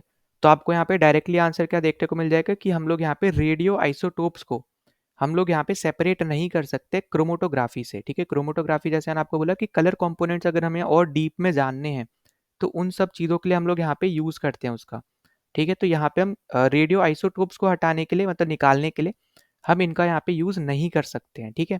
तो ये पॉइंट आपको यहाँ पे याद रखना है। अब देखो वैसे आपको यहाँ पे ये भी पॉइंट याद रख लेना है कि अगर आपको बोला जाता है कि यहाँ पे आइसोटोप सेपरेट अगर आपको करने हैं तो उन सब चीज़ों के लिए आपके ना कुछ अलग मेथड्स होते हैं। जैसे आप यहाँ पे डिस्टिलेशन आप यहाँ पे यूज़ कर सकते हो, ठीक है, आइसोटोप्स वगैरह को सेपरेट करने के लिए। आप यहाँ पे थर्मल डिफ्यूजन आप यहाँ पे यूज़ कर सकते हो, ठीक है, थर्मल डिफ्यूजन आप यहाँ पे यूज़ कर सकते हो। थर्मल डिफ्यूजन हो रहा है तो आप यहाँ पे डिफ्यूजन भी यूज़ कर सकते हो, ठीक है। तो ये भी एक रहेगा आपका, ये 3 हो गए। फिर इसके अलावा आप यहाँ पे देखोगे तो आप इलेक्ट्रोलिसिस वगैरह भी आप यहाँ पे यूज़ कर सकते हो, ठीक है। तो ऐसा नहीं कि और नहीं यूज़ कर सकते हो, और भी प्रोसेस होते हैं जो आप यूज़ कर सकते हो। अभी मुझे इतने 4 याद आ रहे हैं, तो आप इतने तो आप एटलीस्ट यहाँ पे यूज़ कर ही सकते हो आइसोटोप्स को अगर आपको सेपरेट करना है तो, ठीक है। तो यहाँ पे क्रोमोटोग्राफी तो आपका यूज़ होना नहीं है, तो हमारा राइट आंसर क्या हो जाएगा यहाँ पे, ए ऑप्शन। और ये चीज़ अगर आप देखोगे तो यहाँ पे मैंने आपको यहाँ पे लिखवाई भी है, ठीक है, यहाँ पे देखोगे तो ये लिखवाई भी है यहाँ पे, ठीक है, नीचे की तरफ में। फिर उसके बाद हम चल लेते हैं अपने अगले क्वेश्चन पे। तो देखो ये वाला जो क्वेश्चन है ये आप यहाँ पे समझो तो यहाँ पे ना ये सेपरेटिंग मेथड से ज़्यादा आपका डायरेक्ट एनसीईआरटी बेस्ड क्वेश्चन है जो आपको टेबल में दे रखा है, ठीक है। कौन से टेबल में दे रखा है वो आप यहाँ पे इस वाले इसकी अगर हम बात करें तो वो आप यहाँ पे इधर देख सकते हो, ठीक है। तो यहाँ पे इस टेबल की हम यहाँ पे बेसिकली बात करें तो लास्ट में आपका ना एक टेबल दे रखा है मिक्सचर और कंपाउंड का सेपरेशन के बारे में, ठीक है, कि यहाँ पे डिफरेंस क्या है बेसिकली ये बता रखा है। तो यहाँ पे आप देखोगे लास्ट वाले पार्ट में कि मिक्सचर जो आपका होता है उसको हम लोग यहाँ पे सेपरेट कर सकते हैं उसके कॉन्स्टिट्यूएंट्स को हम फिजिकल मेथड से। वहीं पे कंपाउंड के कॉन्स्टिट्यूएंट्स को हम लोग यहाँ पे सेपरेट कर सकते हैं केमिकल से या फिर इलेक्ट्रोकेमिकल रिएक्शन से, ठीक है। तो वही सेम चीज़ बस आपकी यहाँ पे बताई गई है, यही आपसे यहाँ पे पूछा जा रहा है कि आप यहाँ पे कॉन्स्टिट्यूएंट्स को जो आपके प्रेजेंट है कंपाउंड में उनको आप किस मेथड से अलग कर सकते हो। तो आपका डायरेक्ट आंसर हो जाएगा यहाँ पे इलेक्ट्रोकेमिकल मेथड, ठीक है। आपका डायरेक्टली एनसीईआरटी में आपको यहाँ पे लाइन मैंने दिखाई है तो वो आप यहाँ पे देख सकते हो, ठीक है। और ये आपका जो टेबल है ना ये भी एक one of the important table है क्योंकि यहाँ पे आप देख पाओगे कि आपका जो मिक्सचर होता है ना ये आपका वेरिएबल कॉम्पोजिशन का होता है, ठीक है। मतलब यहाँ पे फिक्स कॉम्पोजिशन नहीं है कि आपको इतने में इतना ही डालना है। जैसे आप कोई भी 2 सब्सटेंस ले रहे हो तो ए सब्सटेंस में आपको दूसरा जो सब्सटेंस है वो इतना परसेंट डालना है तब आपको वो मिक्सचर देखने को मिलता है। तो ऐसा नहीं है, यहाँ पे वेरिएबल कॉम्पोजिशन है। वहीं पे कंपाउंड बनाना है अगर आपको कोई भी तो वो उसके लिए आपको यहाँ पे फिक्स प्रोपोर्शन में ही 2 सब्सटेंस या फिर जितने भी सब्सटेंस यूज होते हैं उस कंपाउंड को बनाने के लिए उतने आपको यूज करने पड़ेंगे, उससे ज़्यादा नहीं ना ही उससे कम। तो यहाँ पे फिक्स प्रोपोर्शन में देखने को मिलता है, यहाँ पे आपका वेरिएबल कॉम्पोजिशन है, ठीक है। वहाँ पे वेरिएबल है, यहाँ पे फिक्स्ड है। यहाँ पे मिक्सचर जो होता है कोई नया कंपाउंड नहीं बनाता है, तो यहाँ पे इनकी प्रॉपर्टीज भी क्या रहती है, सिमिलर रहती हैं। पर कंपाउंड जो आपके होंगे वो आपके नए ही कंपाउंड बन जाते हैं, तो इसलिए यहाँ पे उनकी प्रॉपर्टीज भी क्या हो जाती है, यहाँ पे डिफरेंट हो जाती हैं। ठीक है, तो आई होप कि आपको ये 3-4 चीज़ें जो आपको इस टेबल में समझाई गई हैं वो आपको यहाँ पे समझ में आई हो। तो यहाँ पे ये सब आपका जो टेबल है ये भी बहुत ज़्यादा इंपॉर्टेंट है। तो इसलिए आपका यहाँ पे क्या राइट आंसर हो जाएगा, यहाँ पे इलेक्ट्रोकेमिकल आपका यहाँ पे करेक्ट आंसर हो जाएगा। ठीक है, फिर उसके बाद हम चलते हैं यहाँ पे अपने अगले क्वेश्चन पे। तो यहाँ पे देखो मैंने इसको सही किया है, यहाँ पे 2022 या 3 लिखा था, तो अभी इसको मैंने सही किया है कि आपका ये वाला क्वेश्चन जो है ये CDS2 2019 का क्वेश्चन है। ठीक है, तो यहाँ पे आपसे बोल रहा है कि जो आपका इनमें इन चारों ऑप्शन में से कौन सा मोनो अटोमिक है आपका। ठीक है, उसका एग्जाम्पल क्या है आपका मोनो अटोमिक का। तो देखो मोनो अटोमिक का मतलब बेसिकली होता है कि आपका ना एक ही एटम के तौर पे वो प्रेजेंट रह सकता है। ठीक है, इसका मतलब ये है कि उसका जो आउटर मोस्ट शेल होगा वो कम्प्लीटली फिल्ड होगा, तभी वो आपका मोनो अटोमिक के तौर पे रह सकता है। तो जितनी भी आपकी नियॉन गैसेस, जैसे नियॉन आपकी हो गई, या फिर आप बोल सकते हो नोबल गैसेस जितनी भी है आपकी, नियॉन है आपकी, यहाँ पे आर्गन है, हीलियम वगैरह है, तो इन सब के आपके क्या होता है, आउटर मोस्ट शेल फिल रहते हैं, है ना। हमने लॉ ऑफ ऑक्टेव भी पढ़ रखा है। तो वो आपका यहाँ पे जिसमें फिल रहेगा उस वही आपके मोनो अटोमिक के तौर पे प्रेजेंट रह सकते हैं आपके एनवायरनमेंट में। तो अगर आप यहाँ पे देखोगे इन चारों में, तो आपका हाइड्रोजन में सिर्फ एक होता है, तो इसको यहाँ पे KLM जो हमने यहाँ पे पढ़ रखा है ना, बोर्स मॉडल, तो पहले में सिर्फ आप 2 डाल सकते हो, 2n² आपका फॉर्मूला होता है, फिर आपका 8 डाल सकते हो, फिर 18 और 32, है ना, ये आपका रहता है। पर यहाँ पे फर्क क्या है, जब वैलेंसी की बात करेंगे तो आप यहाँ पे एटमोस्ट आप 8 ही डाल सकते हो आउटर मोस्ट शेल में। तो इन सब के ऊपर भी हम यहाँ पे बहुत अच्छे से बात कर चुके हैं अपने यहाँ पे NCERT वाली सीरीज में। ठीक है, तो यहाँ पे जैसे आपका हाइड्रोजन का सिर्फ आपका एक ही होता है एटॉमिक नंबर, तो इसको यहाँ पे 2 चाहिए होते हैं, मतलब यहाँ पे कंप्लीट ऑर्बिट करने के लिए, मतलब यहाँ पे लॉ ऑफ ऑक्टेव में जो हमने पढ़ा था कि ऑक्टेव बनाने के लिए इसको यहाँ पे कंप्लीट फिल करने के लिए लास्ट ऑर्बिट, इसको एक और आपका यहाँ पे इलेक्ट्रॉन चाहिए होगा। तो यहाँ पे ये रिएक्ट करता है, और इसलिए आपका यहाँ पे जो हाइड्रोजन है वो आपका ना H2 के फॉर्म में प्रेजेंट रहता है। तो इसलिए आपका हाइड्रोजन तो होना नहीं है। तो हाइड्रोजन आपका किसका एग्जाम्पल रहेगा, ये आपका डाई एटॉमिक का एग्जाम्पल है। ठीक है, कि आपके यहाँ पे 2 एटम आपकी बेसिकली यहाँ पे साथ में रहते हैं, तब आपका यहाँ पे बनता है। फिर सल्फर की अगर हम बात करें तो सल्फर आपका पॉली एटॉमिक है। ठीक है, सल्फर कैसा है आपका यहाँ पे, तो ये आपका पॉली एटॉमिक है, यहाँ पे ज़्यादा आपके यहाँ पे इलेक्ट्रॉन्स रहते हैं साथ में, मतलब यहाँ पे ज़्यादा एटम्स रहते हैं, तो आपका बनता है। फिर फॉस्फोरस की बात करें तो ये आपका टेट्रा एटॉमिक है। ठीक है, टेट्रा एटॉमिक है। तो टेट्रा एटॉमिक की अगर हम यहाँ पे बात करते हैं तो टेट्रा एटॉमिक मतलब होता है यहाँ पे कि 3 एटम आपके यहाँ पे देखने को मिलते हैं, ठीक है, एक साथ में। तो यहाँ पे ये कैसा है आपका, यहाँ पे ये आपका है टेट्रा एटॉमिक। ठीक है, तो ये आपको यहाँ पे याद रख लेना है। और हीलियम जैसे मैंने आपको बताया नोबल गैस है, नोबल गैस आपका outermost shell completely fill रहेगा, तो ये आपका मोनोटॉमिक के तौर पे प्रेजेंट रहेगा। तो राइट आंसर हमारा क्या हो जाएगा यहाँ पे, डी ऑप्शन। ठीक है, तो डी ऑप्शन हमारे यहाँ पे करेक्ट आंसर है। आई होप कि आपको समझ में आया हो कि कैसे करेक्ट है। और जो ये आपको चारों नाम दे रखे हैं ना, ये आपके एनसीईआरटी में प्रेजेंट है, तो प्लीज़ इसको ज़रूर वापस से पढ़ के जाना। सल्फर आपका पॉलीएटॉमिक पे समझा रखा है, फॉस्फोरस आपका टेट्राटॉमिक में समझा रखा है। वैसे मैंने आपको डायरेक्ट सिंपल टर्म्स में बताया है कि नंबर ऑफ एटम्स के ऊपर बेसिकली यहाँ पे डिपेंड करता है, क्योंकि आपका आउटर मोस्ट शेल जितना ज़्यादा वो कंप्लीट फिल्ड रहेगा ना, उसको ज़रूरत नहीं होती एक्स्ट्रा इलेक्ट्रॉन्स की, तो वो आपका मोनोअटॉमिक में प्रेजेंट रह सकता है, वो एक अकेला एटम प्रेजेंट रह सकता है। पर जिसको अलग से इलेक्ट्रॉन्स की ज़रूरत होती है तो वो आपके यहाँ पे मैच करते हैं साथ में। ठीक है, कंबाइन करके वो यहाँ पे साथ में कंबाइन करते हैं, और फिर वो यहाँ पे आपके इन्वायरमेंट में रह सकते हैं। तो वो हम कैसे कैसे हम देखते हैं, जैसे हाइड्रोजन में एक चाहिए होता है तो एक दूसरे हाइड्रोजन के साथ वो रिएक्ट करके H2 के फॉर्म में रह सकता है। सल्फर में पॉलीएटॉमिक होते हैं, मतलब यहाँ पे 3 से भी ज़्यादा चाहिए होते हैं उसको, तो इसलिए यहाँ पे वो पॉलीएटॉमिक की कैटेगरी में आ जाता है। वहीं पे फॉस्फोरस जो है आपका वो टेट्राटॉमिक कैटेगरी में आ जाता है, क्योंकि वो 3 एटम्स के साथ रह सकता है। ठीक है, तो आई होप कि आपको ये चीज़ समझ में आ गई हो। कोई डाउट होता है तो ज़रूर आप यहाँ पे पूछ लेना।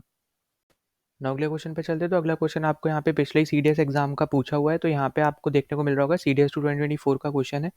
तो यहाँ पे आपको 4 स्टेटमेंट दे रखी है, हर स्टेटमेंट में आपकी अलग गैस दे रखी है, और आपसे पूछा है कि इन गैसेस के अकॉर्डिंग कौन सी स्टेटमेंट, जो आपको यहाँ पे 4 स्टेटमेंट दे रखी है, वो आपके यहाँ पे गलत है। ठीक है, नॉट करेक्ट जो होगा, मतलब जो गलत आंसर है, यहाँ पे गलत स्टेटमेंट है, वो हमारा यहाँ पे आंसर रहेगा। ठीक है, गलत स्टेटमेंट हमारी यहाँ पे क्या रहेगी, यहाँ पे आंसर रहेगा। अब पहला आपसे जैसे बोला जा रहा है कि हाइड्रोजन हैज 3 आइसोटोप्स, तो यहाँ पे ये जो स्टेटमेंट है एकदम करेक्ट स्टेटमेंट है। और हमने यहाँ पे देखो पढ़ा भी था कि आइसोटोप बेसिकली क्या होता है, जैसे ये आपका होता है यहाँ पे जो भी आप बोल सकते हो यहाँ पे केमिकल सिंबल है। ठीक है, कोई भी आप एलिमेंट ले रहे हो, तो जैसे आपको क्लोरीन है, ठीक है, तो क्लोरीन को हम Cl लिखते हैं, ब्रोमीन को Br लिखते हैं, ठीक है ना। एल्यूमिनियम को हम Al लिखते हैं, तो ये आपके क्या है, ये सब आपके आपके केमिकल सिंबल हैं ये, ठीक है। तो उसको रिप्रेजेंट हम बेसिक में आपको यहाँ पे x से कर रहा हूँ समझाने के लिए, और नीचे आपका रहता है Z, ऊपर रहता है आपका यहाँ पे A। अब ये जो Z है ये बेसिकली आपको बताता है यहाँ पे एटॉमिक नंबर, ठीक है, और जो आपका ऊपर A है ये आपको बताता है यहाँ पे मास नंबर। अब आइसोटोप्स हमने यहाँ पे पिछले वीडियो में कर रखे थे। आइसोटोप्स बेसिकली क्या होते हैं कि सेम आपका एलिमेंट रहेगा। पहली बात तो यहाँ पे ये याद रखनी है कि जैसे हाइड्रोजन आपका हम बात करें तो यहाँ पे हाइड्रोजन ही रहेगा, और दूसरी चीज आपको याद रखनी है कि एटॉमिक नंबर सेम रहेगा। ऑब्वियस सी बात है, जब आपका एलिमेंट सेम है तो आपका एटॉमिक नंबर भी क्या रहेगा यहाँ पे सेम रहेगा, ठीक है। तो और आपका जो मास नंबर होगा वो आपका यहाँ पे डिफरेंट रहेगा। तो इसलिए हमने यहाँ पे पढ़ा भी था कि 1H1 होता है आपका यहाँ पे, 2H1 होता है और 3H1 होता है। तो ये तीन आपके यहाँ पे आइसोटोप्स होते हैं आपके हाइड्रोजन के, ठीक है। तो ये पॉइंट आपको याद रखना है। फिर हमने जैसे कार्बन का भी आपको, चलो मैं यहाँ पे लिखवा दे रहा हूँ, जैसे कार्बन का हमने पढ़ रखा है यहाँ पे 12C6, फिर आपका यहाँ पे 13C6, और हमने यहाँ पे पढ़ा था 14C6, ठीक है। 14 वाला जो है आपका कार्बन डेटिंग वगैरह में भी यूज होता है। 12 वाले को हम लोग एटॉमिक नंबर के तौर हम लोग यहाँ पे उसको बेस मान के हम लोग यहाँ पे करते हैं, ठीक है। तो यहाँ पे ये सब हमने यहाँ पे पढ़ रखा है, ठीक है। इसके बारे में हमने यहाँ पे हमें इसके बारे में पता है, ठीक। तो ये हमने यहाँ पे देख रखा है कि हाइड्रोजन के आपके 3 आइसोटोप्स होते हैं, तो पहली स्टेटमेंट आपकी एकदम करेक्ट है। दूसरा आपका बोला जा रहा है यहाँ पे कि हीलियम आपकी कॉमनली यूज गैस होती है जिसको आप इलेक्ट्रिक बल्ब में यूज करते हो। अब ये जो स्टेटमेंट है ये आपका हो जाएगा गलत, और यही हमारा क्या हो जाएगा यहाँ पे आंसर हो जाएगा, क्योंकि हमसे जो गलत स्टेटमेंट होगी वही हमारा आंसर होगा, यही हमसे यहाँ पे पूछा जा रहा था। तो ये गलत क्यों है, क्योंकि हीलियम जो होती है ना वो आप कॉमनली यूज नहीं करते हो बल्ब में, आप यहाँ पे आर्गन यूज करते हो, ठीक है। तो ये पॉइंट आपको यहाँ पे याद रखना है कि आर्गन आपकी यहाँ पे मोस्ट कॉमनली यूज गैस होती है जो आपको इलेक्ट्रिक बल्ब के अंदर देखने को मिलती है। अगर बैलून वगैरह दे देता तो वहां पे फिर आप हीलियम बोल सकते थे, ठीक है। तो ये पॉइंट बस आपको यहाँ पे याद रखना है। फिर तीसरा जैसे आपको दे रखा है, तीसरा आपसे बोल रहा है कि ऑक्सीजन आपकी यूज होती है फ्यूल को बर्न करने के लिए आपके यहाँ पे स्पेस क्राफ्ट वगैरह में, ठीक है, रॉकेट इंजन में। तो यहाँ पे ये स्टेटमेंट एकदम करेक्ट है। और लास्ट का आपको यहाँ पे दे रखा है नाइट्रोजन आपकी यूज होती है पैकेज फूड्स वगैरह में उसको प्रिजर्व करने के लिए, ताकि ऑक्सीडेशन ना हो, ठीक है, क्योंकि अगर ऑक्सीडेशन हो गया तो आपको ना उस फूड से बदबू आने लगती है।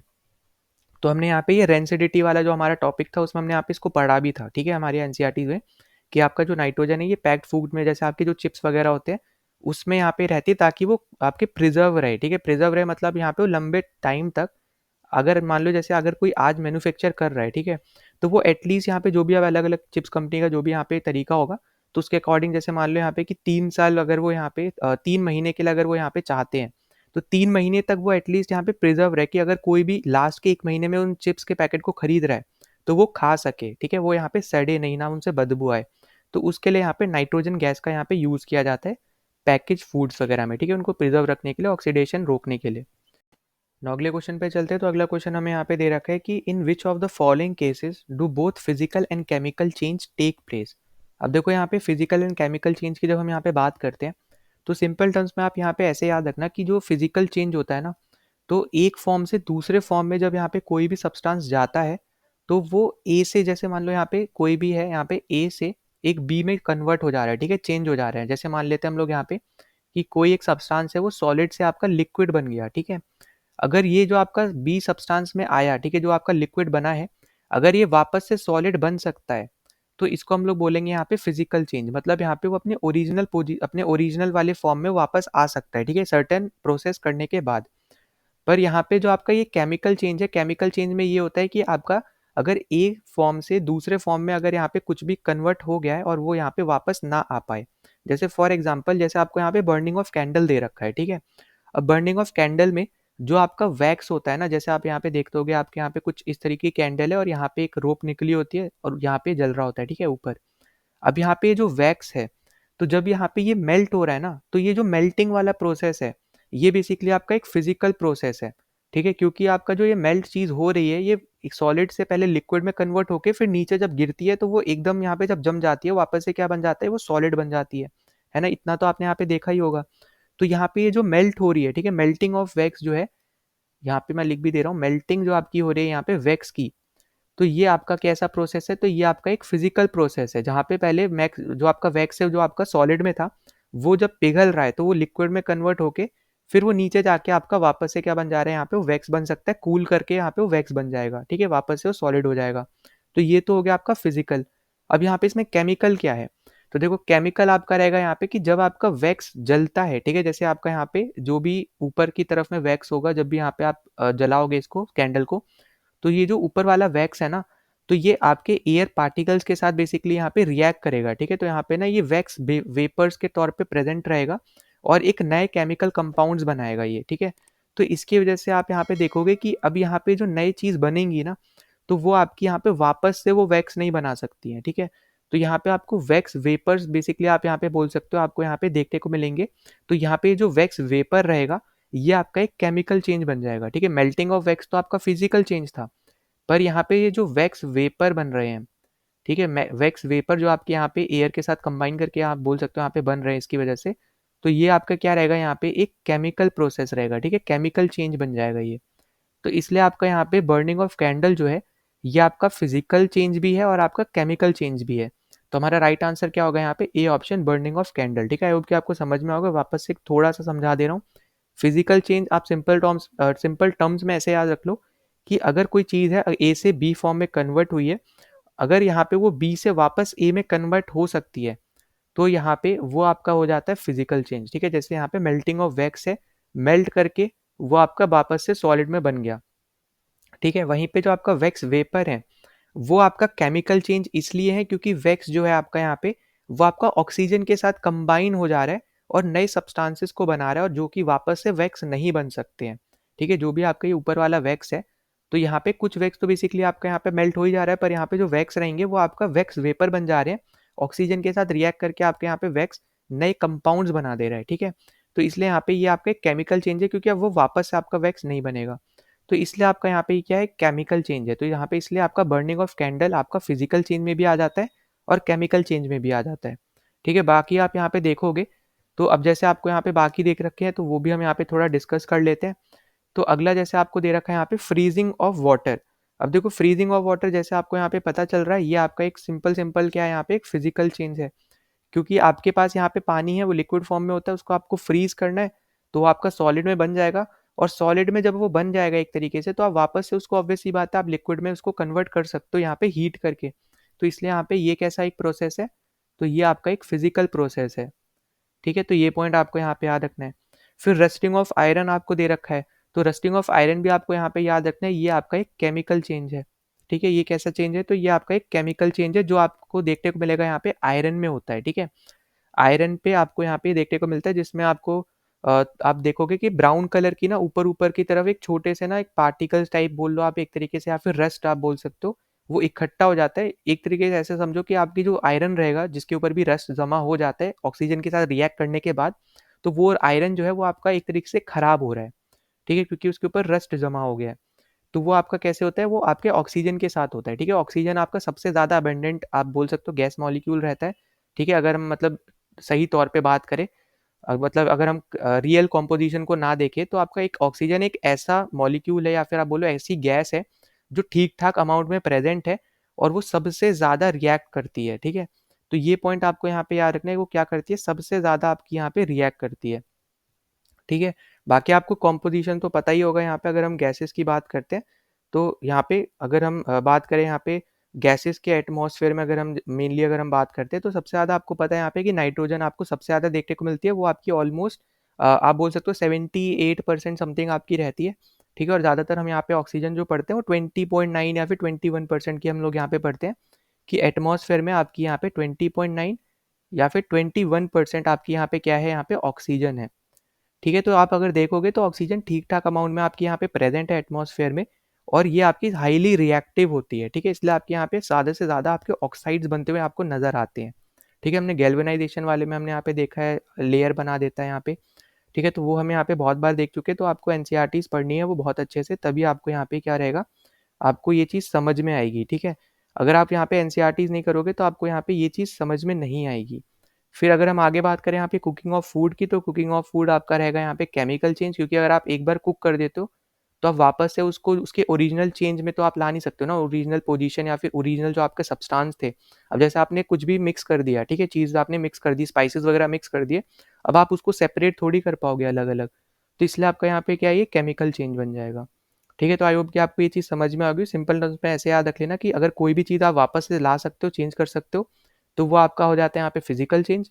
नहीं कर सकते हो तो वो आपका हो जाता है केमिकल चेंज। ठीक है, तो यहाँ पे राइट आंसर क्या है हमारा यहाँ पे A option, burning of candle आपका फिजिकल भी है और केमिकल भी है, वही आपसे यहाँ पे पूछा जा रहा था। फिर हम आगे चल लेते हैं, तो आगे आपको दे रखा है यहाँ पे consider the following statement about tincture of iodine. ठीक है, अब देखो टिंचर ऑफ आयोडीन की जब हम यहाँ पे बात करते हैं तो हमें यहाँ पे कुछ चीज़ें हैं जो हमें यहाँ पे पता होना चाहिए, जो बेसिकली आपको यहाँ पे पूछी भी गई हैं वैसे तो। ठीक है, तो हम यहाँ पे पहले चलो क्वेश्चन को ही हम लोग यहाँ पे देख लेते हैं। तो सबसे पहले तो हम यहाँ पे अगर हम बात करें तो हमें यहाँ पे पता होगा हमारा सोल्यूशन जो है वो दो पार्ट्स का होता है। ठीक है, मतलब सोल्यूशन के अंदर दो पार्ट होते हैं, एक हमारा होता है सॉल्वेंट, एक होता है हमारे यहाँ पे सोल्यूट। ठीक है, सॉल्वेंट हमारा होता है लार्ज क्वांटिटी में, ठीक है, सोल्यूशन के अंदर, और सोल्यूट जो होता है हमारा यहाँ पे होता है स्मॉल क्वांटिटी में। तो अगर आपसे बोला जाता है कि टिंचर ऑफ आयोडीन में सोल्यूट कौन है और सॉल्वेंट कौन है, अगर मान लो ऐसे टाइप का कभी क्वेश्चन आ जाए तो हमेशा याद रखना कि सॉल्यूट आपका कम क्वांटिटी में होता है, तो ये आपका रहेगा यहाँ पे आयोडीन। ठीक है, ये आपका क्या रहेगा यहाँ पे, ये रहेगा आपका आयोडीन।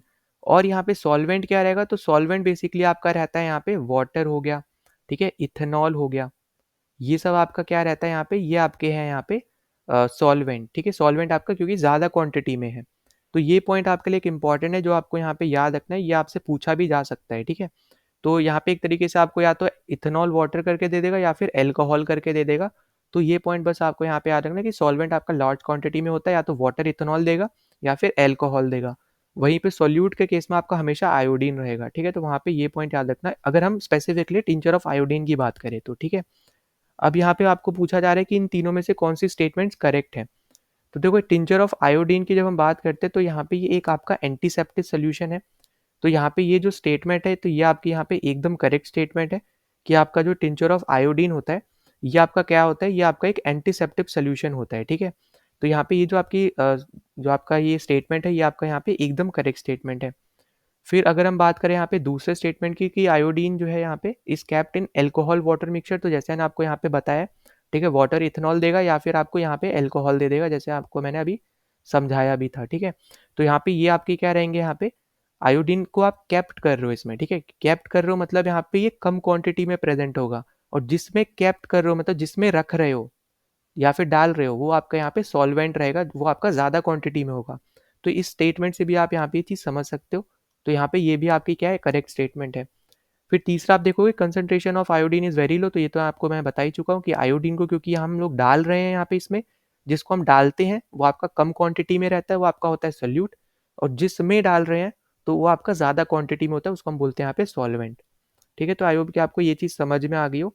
कोई भी चीज़ अगर यहाँ पे कोई भी आपको डाउट होता है ज़रूर आप यहाँ पे मेंशन कर सकते हो। ठीक है, तो यहाँ पे आपका यहाँ पे राइट का आंसर क्या हो जाएंगे यहाँ पे कि तीनों ही स्टेटमेंट्स आपकी क्या है यहाँ पे एकदम करेक्ट स्टेटमेंट है। तो हमारा राइट आंसर हो जाएगा यहाँ पे सी ऑप्शन। ठीक है, अब इसके अलावा आपको यहाँ पे एक और पॉइंट याद रखना है कि आपको कभी कभी ना परसेंटेज में दे देता है, तो परसेंटेज में याद रखना कि 2 से 3% सोल्यूशन ऑफ आयोडीन आपको यहाँ पे याद रखना है। ठीक है, 2 से 3 solution of iodine in alcohol water mixture. ठीक है, एल्कोहल वाटर मिक्सचर, इसको हम क्या बोलते हैं, इसी को हम बेसिकली बोलते हैं यहाँ पे टिंचर ऑफ आयोडीन। ठीक है, तो यहाँ पे इस तरीके से आपको हो सकता है कि स्टेटमेंट के तौर पे भी आपको आगे जाके कभी पूछ लिया जाए। तो ये भी पॉइंट आपको यहाँ पे याद रखना है कि 2 से 3% solution of iodine in alcohol water mixture को ही हम लोग यहाँ पे टिंचर ऑफ आयोडीन बोलते हैं। ठीक है, तो ये सबसे ज़्यादा इंपॉर्टेंट ये वाली चीज़ हो जाएगी। और बाकी आपको जैसे बताया था यहाँ पे कि ये आपका एंटीसेप्टिक है, मतलब यहाँ पे ये एक तरीके से ना इन्फेक्ट की तरह यहाँ पे ये यूज़ होता है। अगर जैसे आपको कहीं पे कोई छिल गई है कहीं कहीं पे या फिर कट लग गया है, तो उसके ऊपर बेसिकली अगर आप इसको लगाते हो तो वो सही हो जाता है। ठीक है, वो आपका यहाँ पे इसलिए इसको एंटीसेप्टिक के तौर पे भी यहाँ पे इसको यूज़ किया जाता है। तो यहाँ पे हमारी ये तीनों ही जो आपकी स्टेटमेंट्स है आपको करेक्ट दे रखी है, तो राइट आंसर हमारा हो जाएगा यहाँ पे सी ऑप्शन। अब ऐसे टाइप के क्वेश्चन ना बहुत ज़्यादा आजकल आने लग गए हैं यूपीएससी एग्जाम्स में, तो ये आपको यहाँ पे याद रखना है कि इसके लिए हमें ना तीनों के बारे में आइडिया होना चाहिए, तीनों स्टेटमेंट्स के बारे में, तभी हम यहाँ पे 1 2 3 वाले टाइप के ऐसे टाइप के क्वेश्चन हम सॉल्व कर पाएंगे। ठीक है, अब उसके बाद हम चलते हैं यहाँ पे अपने अगले क्वेश्चन पे।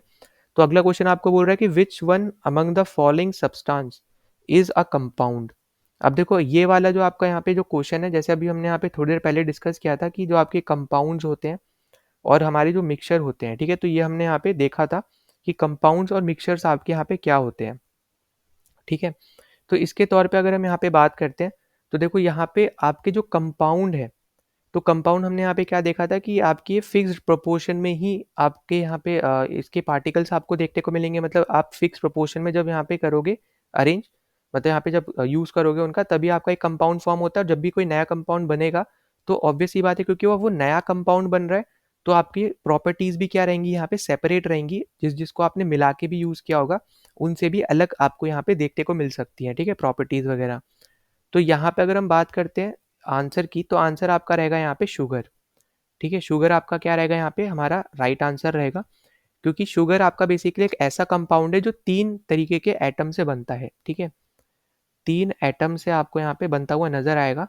और इसमें बेसिकली आपको क्या दिखेंगे, कार्बन दिखेगा, हाइड्रोजन दिखेगा और आपका ऑक्सीजन दिखेगा। तो ठीक है, तो यहाँ पे मैं इस तरीके से लिख दे रहा हूँ, कार्बन दिखेगा, हाइड्रोजन दिखेगा आपको यहाँ पे, और आपको यहाँ पे ऑक्सीजन दिखेगा। ठीक है, तो यहाँ पे 3 तरीके के आपको यहाँ पे अलग अलग आपको यहाँ पे एटम्स देखने को मिलेंगे। ठीक है, और ये आपके जो तीनों एटम्स है ना, इन तीनों बेसिकली आपस में कंबाइन करते हैं, तब जाके आपका ये शुगर बनता है। ठीक है, तो ये भी पॉइंट आपको यहाँ पे याद रखना है कि इन तीनों के कंबाइन करने पे वो शुगर बन रहा है। ठीक है, अलग अलग लेके मत सोचना, तीनों को कंबाइन करने पे आपका यहाँ पे ये जो आपका है शुगर ये बनता है। ठीक है, अब ना बाकी आपको पता है यहाँ पे मिक्सचर वगैरह की, तो मिक्सचर आपका होता है वेरिएबल में यहाँ पे। और वेरिएबल्स में अगर हम बात भी करें मिक्सचर की, तो आपको पता है यहाँ पे हम 2 टाइप के मिक्सचर जनरली पढ़ते हैं, होमोजीनियस और हेट्रोजीनियस, जो हम यहाँ पे पढ़ के भी आ रहे हैं। तो यहाँ पे जो टी, मिल्क, ये एयर वगैरह, ये सब आपके क्या हो जाएंगे यहाँ पे, ये सब हो जाएंगे आपके मिक्सचर्स। ठीक है, तो ये पॉइंट आपको यहाँ पे याद रखना है। और वैसे भी अगर आप देखते हो तो बहुत ज़्यादा सिंपल क्वेश्चन था, उससे भी आप यहाँ पे आइडिया भी आप यहाँ पे लगा सकते थे। ठीक है, तो हमारा राइट आंसर क्या हो जाएगा यहाँ पे, शुगर हमारा यहाँ पे करेक्ट आंसर है। आई होप कि आपको समझ में आएगा। कोई भी डाउट होता है ज़रूर आप यहाँ पे मेंशन कर देना। फिर अगले क्वेश्चन पे चले, तो अगला क्वेश्चन आपको दे रखा है यहाँ पे, consider the following statements about mixture. ठीक है, अब हम अभी तक हम यहाँ पे वही डिस्कस कर रहे थे, मिक्सचर के बारे में हम यहाँ पे देख रहे थे। तो मिक्सचर की अगर हम यहाँ पे बात कर लेते हैं, 2 क्वेश्चन आपके यहाँ पे रह गए हैं। तो मिक्सचर में अगर हम देखते हैं, यहाँ पे पहली स्टेटमेंट दे रखी है, substance can be separated into other kinds of matter by any physical process. तो यहाँ पे ये जो स्टेटमेंट है ये आपकी है एकदम करेक्ट, क्योंकि मैंने आपको अभी थोड़ी देर पहले आपको मैंने एक टेबल दिखाया था मिक्सचर और कंपाउंड के बीच का। तो वहाँ पे हमने देखा था कि मिक्सचर को आप फिजिकल मेथड से अलग करते हो और कंपाउंड्स को आप केमिकल या फिर इलेक्ट्रोकेमिकल मेथड से अलग करते हो। ठीक है, ये आपको मैंने एनसीईआरटी का टेबल भी दिखाया था। ठीक है, तो इसलिए हमारे यहाँ पे एक राइट आंसर है यहाँ पे, मतलब पहला तो आपकी स्टेटमेंट करेक्ट है। तो जब पहली स्टेटमेंट आपकी करेक्ट है तो 2 ओनली आपका हट जाएगा, क्योंकि हमसे करेक्ट पूछा जा रहा है कि कौन कौन सी स्टेटमेंट करेक्ट है, और नाइदर वाला भी आपका ऑप्शन हट जाएगा। फिर दूसरा आपसे बोल रहा है कि dissolve sodium chloride can be separated from water by the physical process of evaporation. तो यहाँ पे ये वाली जो स्टेटमेंट है ये भी एकदम करेक्ट है, और ये तो आपका यहाँ पे एक लोकल सी बात हो गई है, मतलब सिंपल सी बात हो गई है। और आप ज़्यादातर जब भी राजस्थान साइड में आप जाते होगे तो वहाँ पे आप देखोगे भी इस पर्टिकुलर चीज़ को, क्योंकि आपको ना यहाँ पे देखने को मिलेगा कि आपके जो सॉल्ट वाटर लेक भी है। ठीक है, तो वहाँ पे भी आपको यहाँ पे देखने को मिलेगा कि इवेपोरेशन की मदद से ही, और इवेपोरेशन बेसिकली आपका यहाँ पे एक फिजिकल प्रोसेस ही है। तो इवेपोरेशन की मदद से जो आपका वाटर होता है वो आपका इवेपोरेट हो जाता है, और जो आपका बचा हुआ जो सॉल्ट है उस पानी में वो आपका रह जाता है। तो उसके बाद जब वो आपका रह जाता है तो वहाँ पे जो भी लोग जो भी बेसिकली जो भी एक काम करते हैं तो फिर वो यहाँ पे उसको इकट्ठा कर लेते हैं। ठीक है, तो यहाँ पे सॉल्ट को निकालने का ही बेसिकली यहाँ पे इवेपोरेशन एक मेजर टेक्निक है। तो यहाँ पे दोनों ही जो आपको दे रखी हैं दोनों स्टेटमेंट्स, ये दोनों स्टेटमेंट्स आपकी क्या है यहाँ पे एकदम करेक्ट है।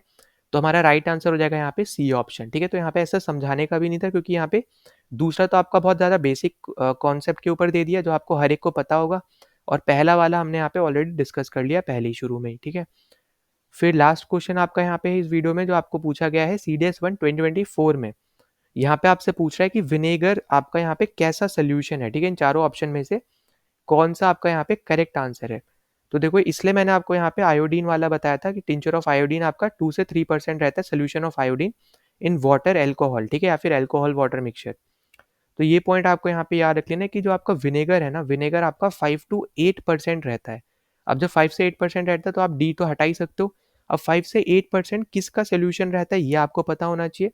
तो 5 से 8% आपका एसिटिक एसिड का सोल्यूशन रहता है आपका यहाँ पे पानी के अंदर।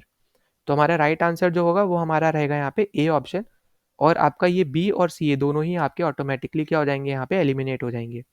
ठीक है, तो सबसे पहले आपको ये पता होना चाहिए कि 5 से 8% रहता है, उससे आप डी हटा सकते थे। अगर बाकी आपको डायरेक्टली अगर पता होता कि एसिटिक एसिड का पानी के साथ सोल्यूशन रहता है, तो आप डायरेक्टली आप आंसर बता सकते थे 5 to 8 या 10 to 15 आपको देखना ही नहीं पड़ता, ठीक है? तो ये भी पॉइंट याद रखना कि विनेगर आपका acetic acid in water solution है और एसिटिक एसिड यहाँ पे क्या होगा? तो एसिटिक आपका एसिड हो जाएगा यहाँ पे सॉल्यूट और आपका पानी हो जाएगा यहाँ पे सॉल्वेंट, ठीक है? क्योंकि आपको जैसे स्टेटमेंट भी दिख रहा होगा यहाँ पे कि एसिटिक एसिड इन वाटर, है ना? तो जैसे अभी हमने यहाँ पे पिछले ही क्वेश्चन में देखा था, अभी हमने जब देखा था टिंचर ऑफ आयोडीन में कि iodine is kept in alcohol water mixture, मतलब ये उसमें रखा जा रहा है, जो रखा जाता है वो सॉल्यूट होता है, कम क्वांटिटी में होता है, और जिसमें रखा जाता है वो आपका ज़्यादा क्वांटिटी में होता है, उसको हम बोलते हैं सॉल्वेंट। तो यहाँ पे वाटर में रखा जा रहा है तो हो जाएगा सॉल्वेंट, और एसिटिक एसिड को रखा जा रहा है या फिर डाला जा रहा है, मिक्स करा जा रहा है, तो आपका हो जाएगा सॉल्यूट जो आपका कम क्वांटिटी में है, ठीक है? तो यहाँ पे हमारा राइट आंसर हो जाएगा यहाँ पे ए ऑप्शन। तो इसी के साथ हमने यहाँ पे सारे क्वेश्चन इस वीडियो में डिस्कस कर लिए जितने भी आपके थे इन सब चैप्टर से। तो अगर आपको कोई भी डाउट होता है तो टेलीग्राम चैनल ज्वाइन कर लो, वहाँ पे पूछ सकते हो, वरना इसी वीडियो के कमेंट सेक्शन में आप यहाँ पे अपने क्वेश्चंस पूछ लेना, और ज़रूर पूछ लेना, अपने साथ डाउट्स वगैरह मत लेके जाना, ठीक है? बाकी अगर कोई भी दिक्कत हो ज़रूर आप यहाँ पे और भी कोई अगर कुछ पूछना हो तो वो भी आप यहाँ पे ज़रूर कमेंट सेक्शन में पूछ सकते हो। अगर आप पहली बार आए थे चैनल पे तो प्लीज़ सब्सक्राइब कर देना, वीडियो को शेयर, वीडियो को लाइक कर देना, ताकि ज़्यादा से ज़्यादा लोगों तक ये वीडियो पहुँच पाए, उनकी भी यहाँ पे हेल्प हो पाए। अब मिलते हैं नेक्स्ट वीडियो में। जय हिंद।